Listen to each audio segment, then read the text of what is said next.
Hey friends, welcome back to the Burn, Stress, Lose Weight podcast. Today I'm bringing on my friend, Dr. Karen Leitner. She's someone that I met in a community a few years ago, and I've been wanting to have these conversations with women I have met outside of my island where I typically stay as the person that always likes to DIY a lot of my own solutions and I like to solve problems on my own. One of the biggest lessons I have learned over the past few years is there is real power in community. When you allow yourself to meet new people, you also allow new perspectives, skills, tools, and strategies that you might never have considered before. And not just that, there's another additional benefit in connecting with other women in community, which is you realize you're not as alone as you might have thought you were. This three-part series started last week. So if you missed last week's podcast episode, I kicked off this Power of Community series where we're talking about some of the specific skills, tools, or insights that I personally had with women I have met outside of my island. Before we get into today's podcast episode, I want to make sure you know we have a brand new resource for you called the Body Reset Mini Course. This is an instant access video course that will completely reset your entire perspective around weight loss. If you've had a body goal or a weight loss goal and it's felt punishing for you in the past, or you've tried toxic diet strategies like counting every calorie or point you're eating, you might realize that it doesn't usually stick. After going through this journey myself, losing over 60 pounds as a busy OBGYN physician with 2 young kids and an unpredictable schedule, I decided to take some of my core strategies and bring it into an instant access mini course. After over 200 episodes on this podcast, it can sometimes feel like, where do I even start on my journey to lose weight and feel better? That was the intention behind me creating this instant access mini course. So you can go and grab it over at www.burnstressloseweight.com/body reset. And in 45 minutes, you're going to have the exact plan you need that supports your hormone health, your mood, and your metabolism with a weight loss strategy that actually feels like a lifestyle upgrade. Without further ado, let's get into my conversation with Dr. Karen Leitner. I am so absolutely thrilled to welcome my friend. This is Dr. Karen Leitner. She's going to introduce herself in just a moment, but this entire series of the power of community is all based on conversations that I've had with women I would never, ever have had if I was just staying on an island by myself.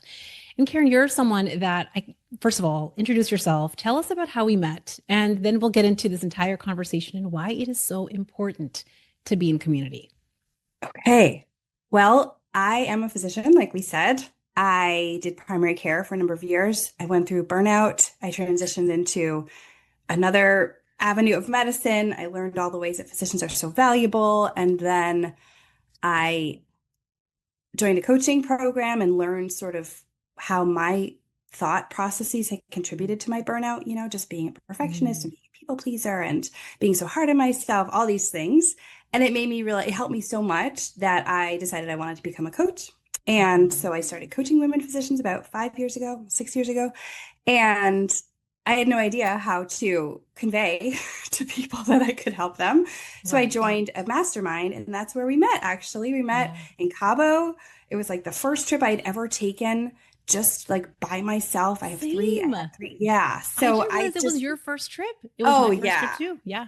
Yeah. And I just remember like walking into that hotel room. Do you remember the hotel rooms were so huge and beautiful? And I had this like, I feel guilty to be away from my family. And then I was like, no, do not feel guilty. Everyone is fine. And so I was still sort of trying to like balance, how do I care for myself? How do I, believe in myself and do things that I know that I want to do, but also, it was like a continuation, because what had been so hard for me in medicine was like feeling like there wasn't enough of me to go around and feeling like stretched in so many different directions. So that was a turning point. But yeah, I just remember meeting you there and like drinking delicious drinks and just connecting over things. I don't even know if that's where we fell in love. Exactly. You know what? I think for me, what I've noticed, because I've just generally been someone that's shyer, especially 6 years ago, before entrepreneurship and before coaching, I think I've always been someone that's generally shyer or quieter. I've called myself historically an introvert. I feel like that's changed over the years. But what I think happened also at that mastermind was this was a group for entrepreneurs. And I didn't know anything about entrepreneurship. No one in my family is an entrepreneur, but there were a few physicians who were in this space. And I think I felt this immediate kinship because I'm like, oh, they're like me. There was some kind of a shared feeling of, okay, I'm not the only fish out of water right now. Like there's other women here who I can learn from and connect with because you get me. There was a little feeling of like, oh, Yeah. you probably get me. So I think that that probably sparked our very first conversation on how to just live a different life or pursue something that's kind of new.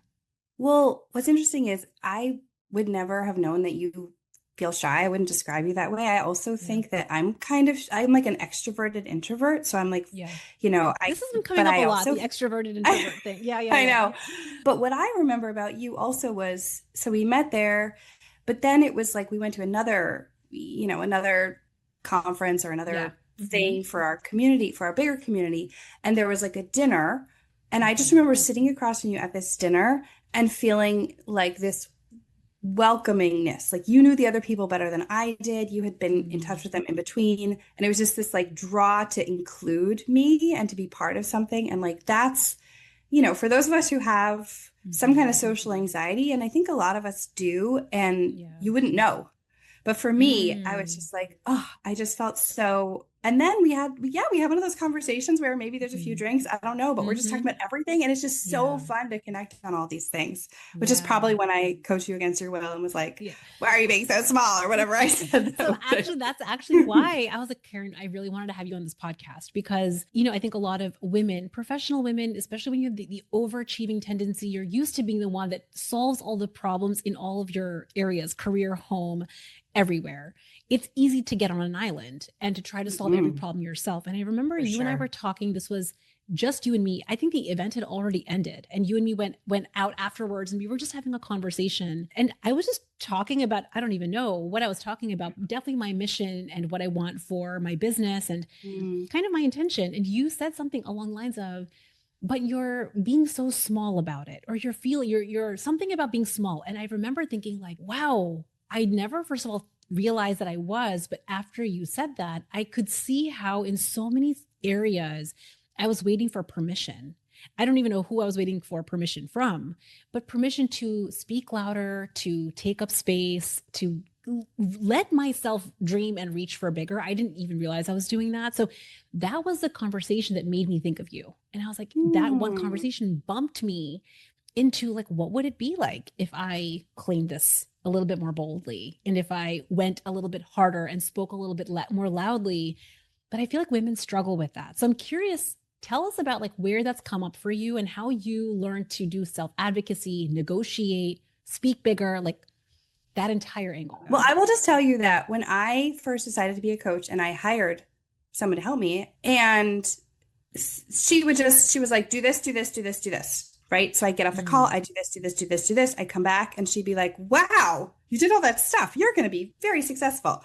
And I was okay. just sort of like, really? Because you just told me to do it and I did it. I don't understand. And she's like, no, no, Mm-hmm. I tell everyone to do this, but a lot of people don't because they are scared and they Mm, they don't take those big steps. So I didn't necessarily have the like fear of doing the stuff, but I had the permission, right? I had hired a coach who was like, you need to do these things. And I wanted to please okay. her. So like that's how Right. I got over Okay. the hump. So I think, how have I been able to do it? Well, I always tell anyone who cares that if you want to Mm-hmm. do something that feels hard or scary, you have to have a really compelling why. And so if I ever think about like, do I want to give that talk?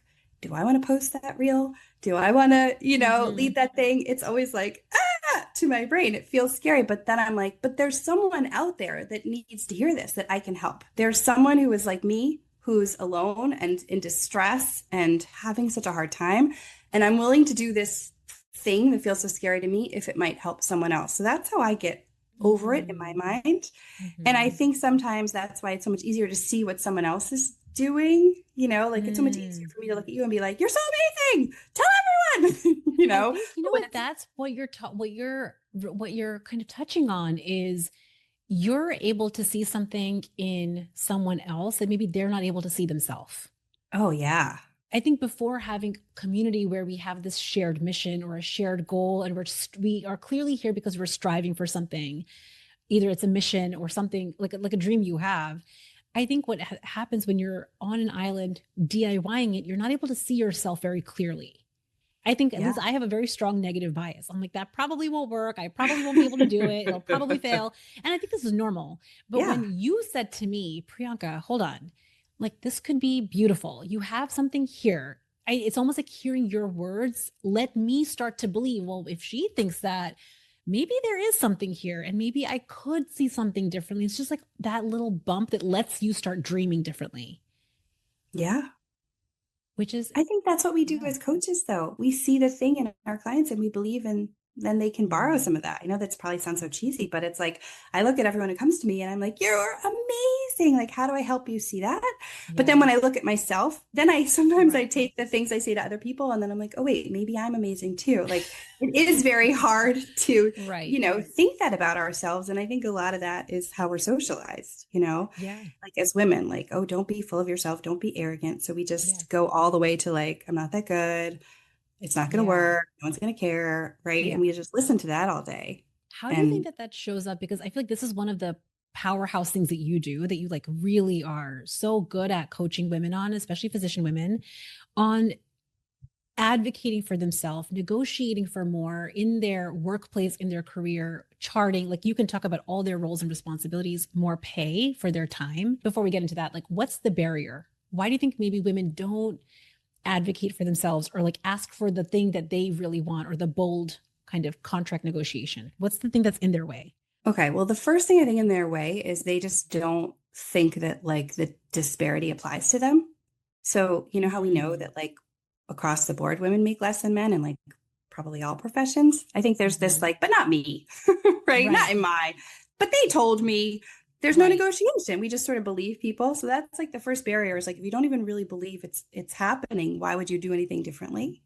Does that make Yeah, sense? right. And it's also like, I think on that point, it's, well, if there's a disparity, then who am I to challenge the disparity? It's Um, like if all women have to like kind of have less, like maybe like who am I to ask for more if we're all getting less? You know what? I've never heard that. I've never heard Mm-hmm. that because I think it's Mm-hmm. like we see it as an individualistic place. Mm-hmm.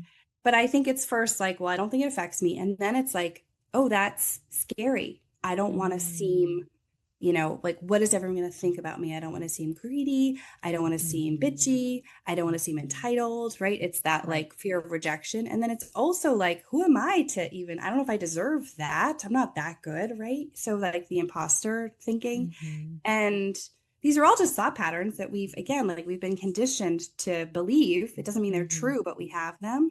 And so all those Yeah. things together, it's like we don't have an awareness and then we talk ourselves out of it. Well, it's not the right time. Right. Like even when I talk to women and I'm like, here's the disparity. Here's Yeah. actually like a pay report showing you that you're paid, in the super low end of what is possible for you. We turn to like, well, I don't like money isn't that important to me. That That's, also I is, have told you that. That actually also might have been a time that you might have said, why are you being small? I was like, I just want to, I mm, just care about my mission. And yeah, I think we can very much convince ourselves, like, I just love what I do and I want to serve right. patients and I want to just serve. And you Yeah. can talk yourself out of this piece of it. Well, totally. Because also, Yeah. like, as women, we're supposed to be caretakers. We're not supposed to, and as physicians, we're not supposed to be, this is service. So Right. I had to learn, you know, Bonnie Koo, who's a mutual friend of Mm-hmm. ours, wrote a book called Defining Wealth for Women. It's very short. But in that book, it was talking about I was raised with parents who were like, money doesn't matter. Don't be materialistic. Just serve the world, do good in the world, like the Judeo-Christian values.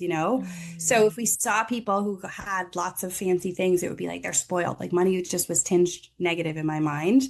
right. And that book helped me realize that money is neutral. It's just like a neutral circumstance. But if you have more Mm-hmm. of it, you have more impact. So you Right. can Like a do tool. more good. Yeah. Yeah, Right. like look at all the billionaires doing all this negative stuff in the world right now. Like if I had Right. $1 billion, what could I do with that?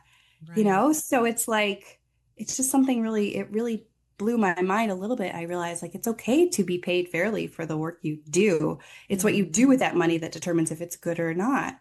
And Mm. I think a lot of people just stop at like, well, I don't need to take, or some people think I'm taking it away from Oh, that was whoever. one of my thoughts. Like I remember when I came out of residency and I was going for my first attending job. First of all, I didn't negotiate. Like I wish I needed you when Most I people don't, first Priyanka. did. Most people I didn't don't. know. Well, I came in and I thought I was trying to negotiate. I'm like reflecting back on like little Priyanka who was like, "Excuse me, sir, like excuse me." It was like so Right. excuse me Of energy. And the course. thoughts that I had was, number one, I felt like I needed permission to be able to negotiate. I had Hmm. the thought, this is greedy for me Hmm. asking. The next Mm-hmm. thought I had was I felt like if I got more, I was taking it away from someone else Yeah. or someone in Mm-hmm. the staff or a Right. medical assistant. Like somehow I was taking it away from someone. Yes.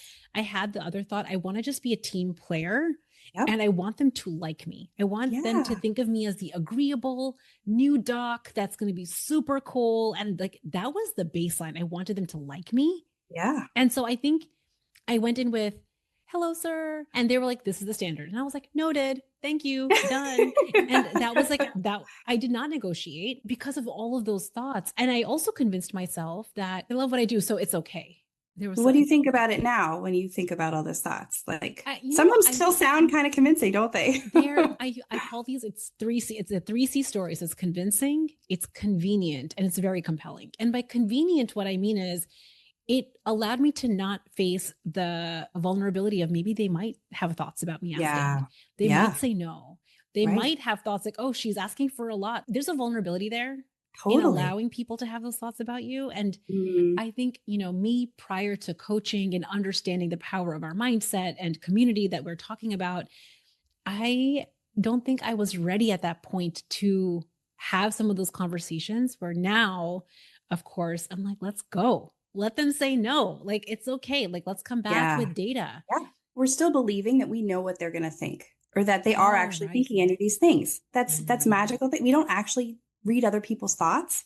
What they're right. actually thinking is this is normal because they expect us to negotiate. That is a normal expected Right. thing that happens when you make a job offer. And so knowing that, like think Mm, about it from a business standpoint. If you were trying to hire someone, would you offer the top of the range for what you had? Of course not. Like it's your right. job, especially if you're in hospital administration, to like hold on to as much money as you can. It's your job.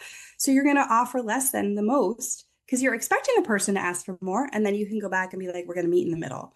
So I Mm. think it's just backing it up a minute and being like, okay, Yeah. I'm making this all up. I didn't It even think makes about sense that that I piece do. of like the assumption that I was making about the Yeah, other side of right. the table. Yeah. Yeah. Yeah. Yeah. And that if they say no, like basically you just wind up in the same place. You took the no.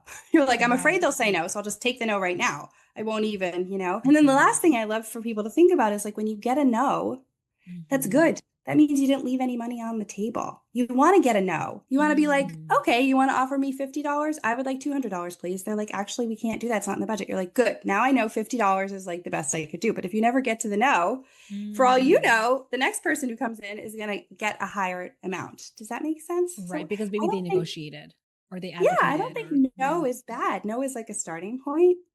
If you never get to know, it probably means you didn't ask for enough. Oh, I've never even thought about that. I think I've been so afraid of like when I think back to, that version of me, I think I was so afraid of experiencing a no. I know. And that's the part that probably felt uncomfortable. It's like, what Right. if they say Because no? we Because I want personalize I it. want them to I want it all to kumbaya, like get Yeah. along and be friends. Yeah. Yeah. So that I think goes back to what you were just asking. You're like, well, how do you prepare? It's like, well, we Mm, start with this is business. This is not personal. This is not, mm, I don't think you're good enough, Priyanka. No.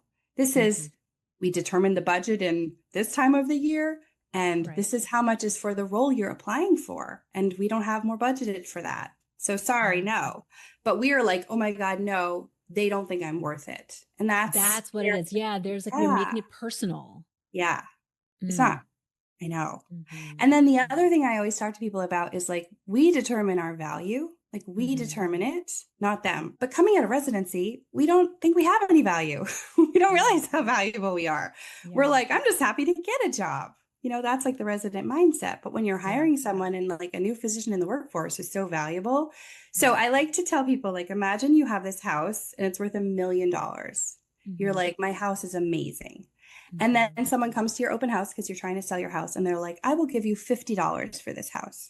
Right. You're not like, oh my God, my house is awful. My house is worthless. Like I hate my house. No, you're like, you're crazy. My house is worth Right. $1 million and I'm going to wait for the offer that meets like the value of what it's worth.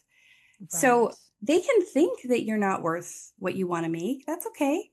Like Yeah. they're entitled, but Right. you get to decide And it's a total role reversal in your mind.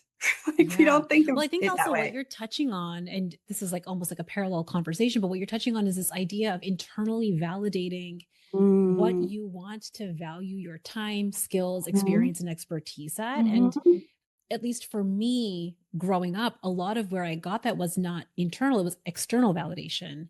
So, mhm. like, if the teacher said, Priyanka, good job, then I felt good. If I got the Yeah, A, then I felt good. If my mom or dad said, we're proud of you, then I felt good. But in the absence of the external feedback, I don't think I was ever internally yeah, validating myself. So it makes sense that I might have gotten to that point and been like, oh, they only want to give me the $50. I'm not worth, I must not be worth yeah, more, yeah. Well, which that's is why fascinating. having data is also so important. So I remember my first negotiation. The only reason I did it is because my male program director was like, "Oh, you need to ask for more." And I was like, "What? Why?" Ah, Your he's like, program "Just director guided you with that? yeah, yeah." Amazing. I know. Amazing. And I Okay. always just as a like, I'm always happy to talk to residents. Like if program Yeah. directors are listening to this, I don't know about your physician Yeah. audience, but like I feel like it's my mission to like people need this information, right? No one tells us. Yeah. So I had this yellow steno pad and I got on the phone and I like felt like I was gonna barf and I was like, I need blah, and I asked for Right. more.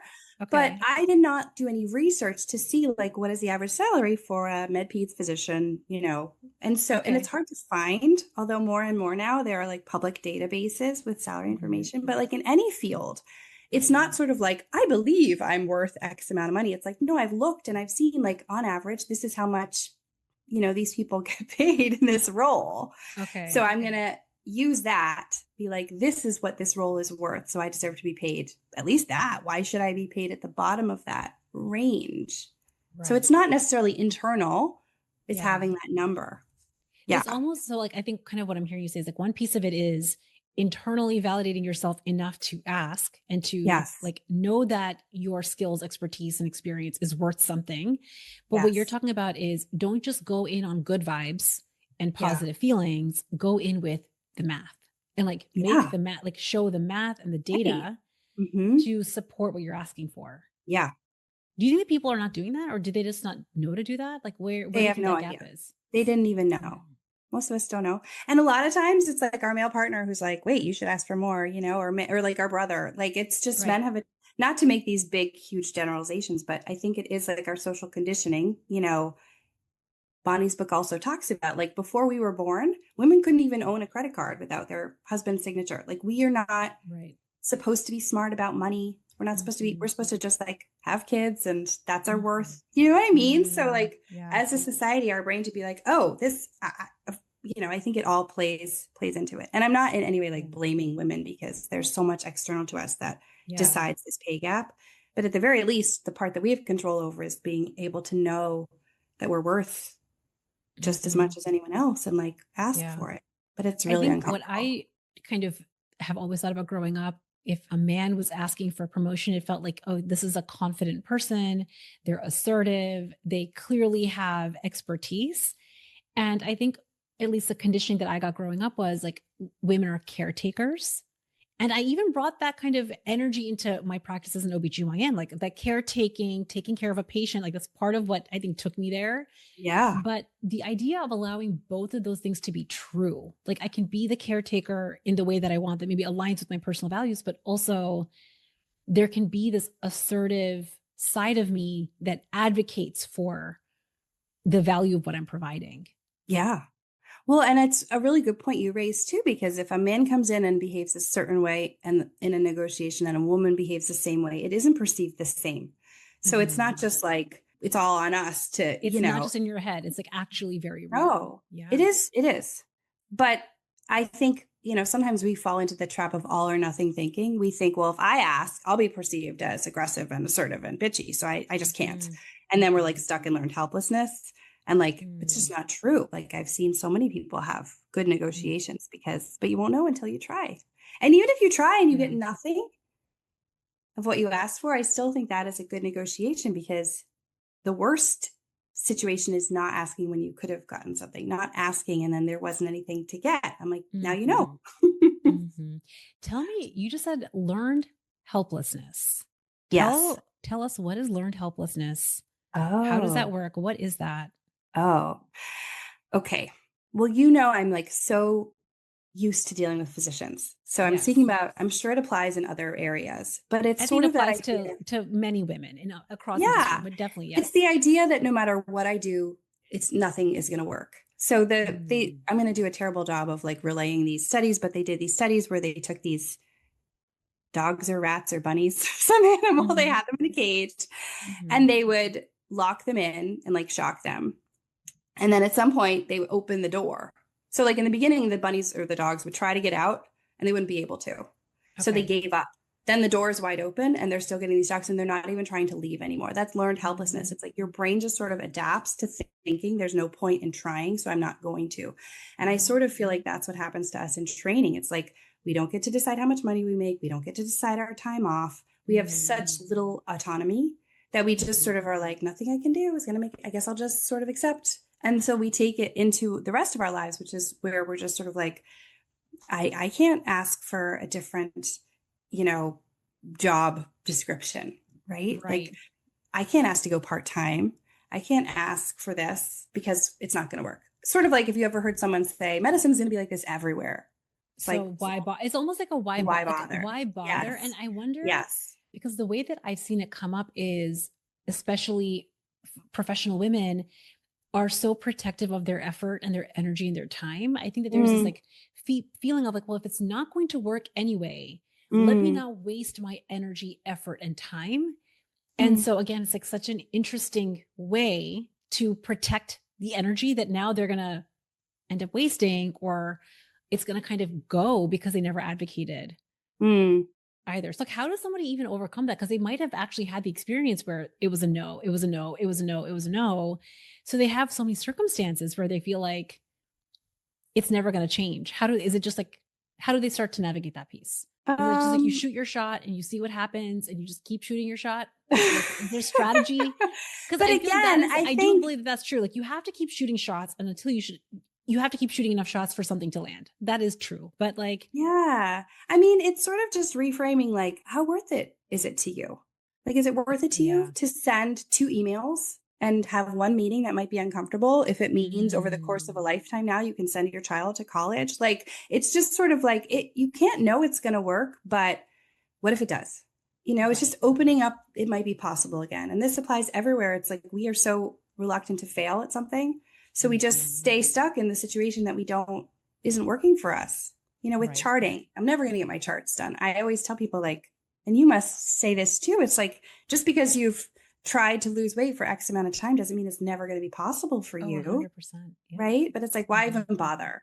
It's like, I'm just going to fail because it's too scary to try. And sometimes I just think you're like, but what if I'm willing to? It Yeah. just feels empowering to think that again. Like I'm willing to Yeah. fail. I'm willing to try for this, even if it doesn't work Yeah. out, because I'm still growing along the way. Yeah. I Yeah. think you brought up 2 points that I feel like go so well together. The first is what you said at the start, which is your why. You have to come back to your why. Hmm. Why does it matter for me to try this thing again, to do something that might Hmm. feel scary, that I might fail at, that I might get the no? Like, why? Coming back to the why. And then the second thing you said that really touched like a point that I want everyone to hear, which is, what if it was just 2 emails and a Yeah. conversation? Like, what if it Hmm. wasn't so much effort? I think we have this, we paint this mountain that it must be so hard to achieve this Yeah. goal. I see this with weight loss all the time because people Right. struggled with weight loss for Yes. decades. So they Right. had this idea that it must be so hard because if it was easy, I would have already done it. I would have Yeah. already accomplished it. Right. What you're talking about is like, wait a second, what if it was just actually one really simple thing, one really simple Mhm. email, one simple tool, one simple planning process? And it's like giving yourself the chance to even imagine that, to then go for it. Yeah. I think that sometimes we end up holding ourselves back in so many ways without realizing it, again because we stay on an island and we keep trying to figure it out ourselves, which kind of comes back to the entire power of community and how someone can share something with you that you didn't even know was possible. And like now you get to go and try it and end up in a totally different place. Yeah. What do you think if you had to, overarching, this is more broad brush, kind of an imagination, but if more women started doing what we're talking about here, they Oh my just, God. number one, started anchoring back to their why. Why does this goal matter to you? And the second one is, if they let it be super simple, they just had to shoot a shot, 2 emails. It was one plan, Every time you one say shoot skill. a shot, I just crack up inside. It's so funny. You're thinking like alcoholic shots. I don't know. No, I don't know I'm what I'm thinking thinking. basketball shots. I'm thinking Hamilton. Yeah. Like, I what would just, do you think the impact would be for that? well, in terms of money, I Hmm. believe the world would be in such a better place if women were like, had more money and could do more good with all the money we had. So Hmm. that's for sure. But it's kind of like, what would it be like to just believe in yourself and your dreams and the possibility of change for you? Like, I think everyone would just feel so much better. Mm. We'd feel Feels, empowered. Like, we yeah. want to have autonomy. We want to feel like I mean, because the truth is we're really not in charge of like anything that happens to us. Like, life is Right. so out of our control. But Right. it's like me feeling like, oh, but I can control these things. And when you're in that zone, and I'm like, I'm going to Mhm. keep trying. Yeah. I don't know. It just makes life feel like we want to grow. That's Yeah. where the growth is. It's Yeah. not just accepting things the way they are. It's like being open that it's possible for things to be different. Yeah. I was just talking about this with my clients, this idea of operating in the sphere of what's in your control versus Hmm. focusing on the sphere of things that are out of your control. And there's this Hmm. kind of zone in the middle, like a zone of influence. Yeah. And I think Stephen what ends Covey. up happening, yeah, what ends up happening is like if we're focusing on what we cannot control, which is like they might say no, they might have a thought about me, all those kinds of things, then we are Yes. not spending our bandwidth on what we can control, which is Yes. asking or Yeah. like putting it out there and even like Mhm. giving ourselves the chance. Yeah. Yeah. And it's like Yeah. believing in yourself. I feel like there's something disconcerting for professional women to let themselves believe in themselves sometimes. Like it's scary. You just reminded me, I forgot all about this. This must have been like 20 years ago or something. But there was a woman, I was just starting to get interested in negotiation. I was just starting to understand Mhm. it. And I was talking to her. She was like a neonatologist at this community hospital near me. I wish I could remember her name. She was a total badass. Mm. And I said something to her like, do you negotiate? She's like, yeah. And I was like, Like, but what if duh. they, yeah. And I was like, but what if they say no? And she's like, okay, well, how about we talk about it again in 3 months? Like, I just try to get as many no's until I get to a yes. Like, I'm fine with a no. Mm. One more no is like on the way to a yes. And I was like, oh my God, collect no's. Like, Right. because so many of us, we think it's one time, one no, we're done. But again, Right. it's like, how many times are you willing to fail at something? Because the only way to get to a yes Yeah. is through a possible no.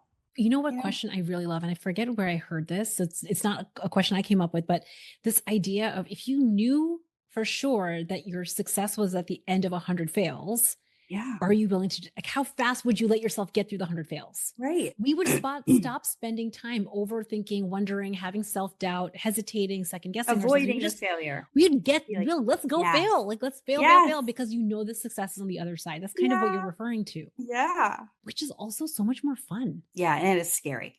It's scary and fun.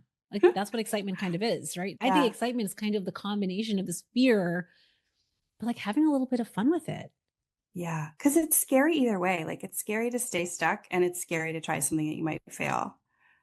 You know what I mean? Mm, I remember when I first learned about coaching, like there were these workbooks that we got yeah. from the school we trained at. And one of them was Yeah. like, go out and try to fail, like do Yeah. something that's so uncomfortable you might fail. And I was just like, good girl doing my homework. So I auditioned for musical theater and I did Mhm. not get a role. So that was hard. You have a I beautiful like, voice, by the way, like a Disney voice. It's so lovely. Oh my gosh. Yeah. thanks, Priyanka. I don't know. I get confused between doing a hard thing and failing, but like I buried this dead animal that was in my front yard. Like normally I would make my husband do it, but I was like, I'm going to do the hard thing that I might fail at. Mhm. Yeah, it's like it's this discomfort. I don't know if you talk about this a lot with your clients, but like just like you have to be more okay with that feeling of like Mhm. I could fail, I could get a no, they could hate Mhm. me, I might feel stupid. Like we want to get into that zone. It's so hard to Yeah. convince people to like want to do that, right? Oh Why would I yeah. want to? Yeah, yeah. Yeah. I've been actually talking a lot about, if you think about achieving your dream body goal or your weight loss goal, there's 5 skills. It's actually simple. Oh, There's 5 skills. And okay. one of the skills is building discomfort tolerance. Yeah. And I think also what ends up happening, why especially professional women won't want to do that, is because their plan was terrible and punishing. So you can't build discomfort tolerance if Oh, you're right. operating from a place of eating lettuce and carrots and scarcity and toxic diet culture. So I think we can sometimes make the mistake of, I just have to be brave and I just have to do the courage thing when there's actually some trauma happening because your plan was terrible and not giving you nutrition, right? So do you see Well, what I'm what I saying? thought what you were just going to say, so that makes total sense. But Yeah, also, then when you fail your plan, you're going to beat the crap out of yourself. So that absolutely. part of the plan also can't work. You have to Yeah, be kind to yourself no yeah, matter what. So yeah. what number?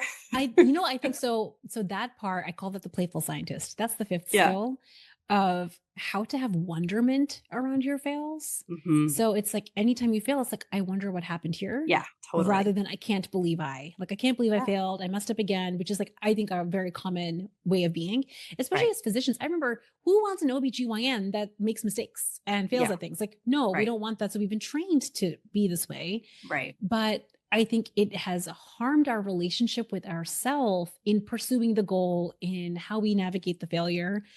And part of, I think, when you fail at weight loss or a goal or negotiating, there is a discomfort there. It can feel very tender and Mm. vulnerable. It can Hmm. feel vulnerable. And I think the discomfort tolerance is being willing to sit with that vulnerability for a minute and say, Yeah. girl, I know that sucked. And I know getting the no hurt. Right. And we can hold that. We can handle that feeling. Yeah. The mistake we make is, I can't handle that. That's too Right. much for me. That feeling is, I'm like, Yes. no, it's not, but it's not. And Yeah. coming back and like retraining your body Yes. to know, I can hold this emotion. And that Yeah. that builds discomfort. It builds our capacity to Right. hold more feelings, Yep. which is, I just think, the best work ever, which is kind of what we're talking about. It's like having the vulnerability and the tenderness to go out for the big thing and get the fails and go again. At the end of the Yeah. It's 100 no's, just there's a yes. realizing that the worst thing that can happen is a feeling, and then it's going to dissipate. That's If you're it. willing to feel anything, Yeah. nothing is going to stop you, you know? Yeah. Accept yourself, which is, I think, the whole Yeah. point of this conversation, which I'm so, thank you for coming on and Yeah, talking of about this course. conversation. I feel like this is sometimes, I also love having conversations because having a different perspective and a different angle and letting people hear it as a conversation can spark something. And for anyone listening that feels sparked by something, take the spark and run with it. I think sometimes we have these little sparks that happen and we hold them because it feels like it's not the right time, or it's, I Mm-hmm. should wait, or I should think about this more, but then the spark goes away. So Mm-hmm. if you feel sparked by this conversation, take it and run with it. Go out for the negotiating, go out for the promotion, go for the next big thing, and let it be simple, like an email. Start out with an email. Yeah. What's the smallest little thing you could do? What's the first next step? I love it. Karen, tell us about how people can find you, hear more from you, follow you, all of the things. Oh, thank you. So I'm on Instagram. I'm at Karen Leitner MD, and I have a 8-week coaching program for women doctors. We're gearing up to start in April. It's called How to Feel Better. So anyone who's interested, come find me on We're going to Instagram. put all of your links in the show notes to this episode. So if you don't know how to find her, we will put all the links in the show notes. Thank you so Thank you much for for having coming on me. this conversation. I just love So fun. having the perspective. And I still remember that one conversation we had. And I was like, ooh, I need to go and claim boldly like the Have you mission. gotten And bigger? Have you claimed I bigger? I feel like I have. And I feel like for me, actually, where I got bigger, I hosted my first in-person live retreat. And Yeah. that was honestly in like a product of that entire journey for me. The journey of, I want to do something in person. I want to that's putting myself out there more in a way that I had never put myself out there Yeah. before. And it's been something that I'd been wanting to do for years. And I finally did it. And it was a part of this journey of like, I'm going to do it. And even if 3 people come, that will be fine. And I'm doing it for me because it matters to me, like my why.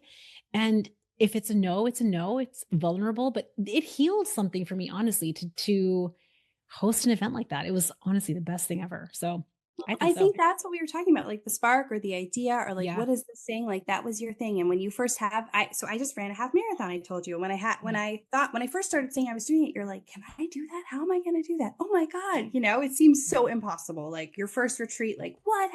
And then Yeah. you do it. And then you've showed yourself like, oh my God, I did this thing, even Yeah. though it was scary and overwhelming and all, and I had no idea how. And now Yeah. I'm the person who did this thing. And it's And so, it's that feeling at the end after it's like, no. I just did that and it was so lovely and I didn't die. And turns out that I can actually handle it. Yeah. So now I've become that person. And it's like Right. letting yourself repeat that piece again and again and again and again I has know. slowly led to, I think, bigger, bolder claiming of the goals and the dreams and the missions. But it doesn't have to be such a huge thing, like a Yeah. retreat or a half marathon. It could be, I'm going to be the kind of person who, you know, goes away for a weekend with my partner and lets someone watch my kids, or goes away and lets my partner watch my kids, or I'm going to hire someone to do my laundry one. Like it Right. doesn't matter what it is. Yeah. It's just like I'm going to do Yeah. something different that Yeah. helps me feel like Mm-hmm. me. Mm-hmm. Yeah. And I think coming into being inspired by people in community, I think that's like sometimes you don't even know what those ideas could be or what a skill or strategy might be. So being Yeah. in a community with women that actually do want more for themselves in their career or at home or for their body, it's like you get inspired by, wait a second, if she can do it, maybe I can also. And Yes. oh, she Well, that's practiced why that these skill, maybe I groups are can so too. important. I know, Yeah. like your coaching groups, and from being in there Yeah. with other people on the same path, it's Mm-hmm. very different. You Yeah. learn so much more when you're not just stuck in your own head. Yeah. I totally Yeah. agree. Thank you, Karen, for coming on Yeah. the podcast and having this Thank you. conversation. I absolutely love it. I feel like these are my favorite parts of the podcast is to have conversations like this. So thank you for Well, coming I on. have to say also, it's such a joy to have them with you because I just love Mm, your brain and how it works and how you think. And I'm going to listen to this back and I'm going to learn a lot of things it's going to be too. so. I love listening to these conversations back because sometimes you hear it again and you're like, oh my gosh, that was such a good point.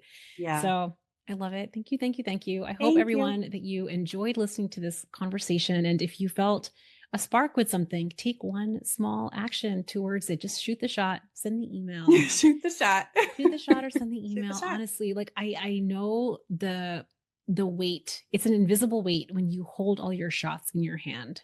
Mm. And I know the invisible weight of waiting and overthinking it and waiting for the right time. And I promise you, the right time is when you just start. So I just have personally experienced that. So if that's ever been you, think of this as like the permission slip of feel the spark and take the shot. So thank you, Karen. And everyone, I will see you all next week. I hope you all enjoyed my conversation with Karen. Meeting people in communities outside of my island, outside of just my neighborhood, has allowed me to expand my perspective. My favorite thing about community and coaching and putting myself in spaces that are intentional, that have shared missions and goals with other powerful women, is I have gotten to challenge so many of my most limiting thoughts and beliefs. A few years ago, I used to think that this is just who I am, or this is just how I am. I'm just someone that loves food. I'm just someone that is shy. I'm just someone that's a little bit awkward. Sometimes we have these ideas about ourselves because of the way we were raised. It's some social programming, some messaging that you might have gotten in school, in training, or even in your early career. And a lot of thoughts that we have about ourselves are simply social programming. But one of the most powerful things that I have been experiencing over the past few years that I hope you're experiencing on this podcast is sometimes meeting new people, having new conversations, which we do here every single week on the podcast, can sometimes create a little bit of a spark. You might have a new idea or a new perspective, or maybe that something different could be possible for you. And it's that spark that can really change your entire life. One conversation, one insight can put you on a totally different trajectory simply because you were willing to consider a different perspective. If you enjoyed this conversation and you're enjoying the podcast, leave us a rating and review, share this episode with a friend. And of course, if you have a body goal or a weight loss goal and you're wondering where exactly do I start, head over to burnstressloseweight.com/body reset. It will be welcome relief to have a strategy that you can actually trust. Okay, my friends, I hope you have an amazing week and I will see you at the next one. Bye. One lesson that I have learned over the years is when women feel better on the inside out, everyone around them gets to benefit. Your career, your family, you all get to claim the up level. So if today's podcast episode gave you a new way to think or maybe challenged an old perspective that you've had, take it with you the rest of this week. And if this podcast episode resonated with you, I would love it so much if you could leave us a rating and review and share this episode with a friend or in your local community. And if you know you want more support and structure in achieving your body goals this year, it might be time for us to work together. Head over to www.burnstressloseweight.com where I have the latest resources and all of the information about how you can work with me. I hope you guys have an amazing week and I will see you at the